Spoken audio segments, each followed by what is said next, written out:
नमस्कार। प्रादेशिक मौसम केंद्र नई दिल्ली द्वारा दिल्ली एनसीआर के किसानों के लिए मौसम आधारित कृषि सलाह इस प्रकार है।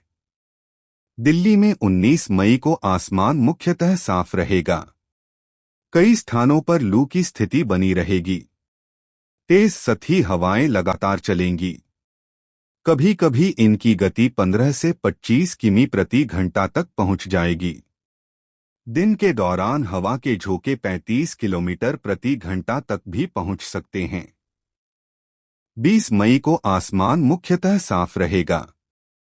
कुछ स्थानों पर लू की स्थिति रहेगी। कुछ स्थानों पर तेज सतही हवाएं चलेंगी। कभी कभी हवा की गति 20 से 30 किमी प्रति घंटा तक पहुंच जाएगी। दिन के दौरान हवा के झोंके 40 किलोमीटर प्रति घंटा तक भी पहुंच सकते हैं। दिल्ली में 19 मई को अधिकतम तापमान 46 से 46 डिग्री सेल्सियस तक रहने का अनुमान है। अगले 24 घंटों के दौरान अधिकतम तापमान में कोई विशेष परिवर्तन होने की संभावना नहीं है। उसके बाद के 2 दिनों में लगभग 1 से 2 डिग्री सेल्सियस की कमी होने की संभावना है।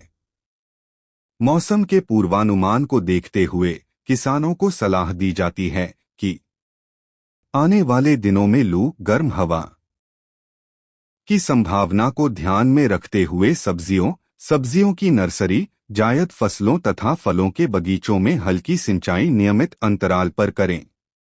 अनाज को भंडारण में रखने से पहले भंडार घर की सफाई करें तथा अनाज को सुखा लें। ग्रीष्मकाल हरी खाद के लिए सनई, ढैंचा की बुवाई कर सकते हैं। अच्छे अंकुरण के लिए खेत में पर्याप्त नमी होनी आवश्यक है। ग्वार, मक्का, बाजरा आदि चारा फसलों की बुवाई इस सप्ताह कर सकते हैं।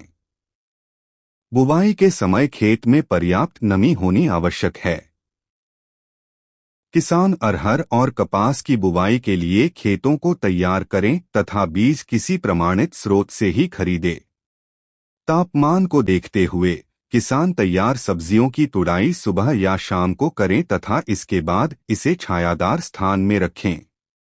इस मौसम में किसान अपनी मिट्टी की जांच किसी प्रमाणित स्रोत से करवाएं और जहां संभव हो अपने खेत का समतलीकरण करवाएं। कृपया लाइक, शेयर और सब्सक्राइब करें। धन्यवाद।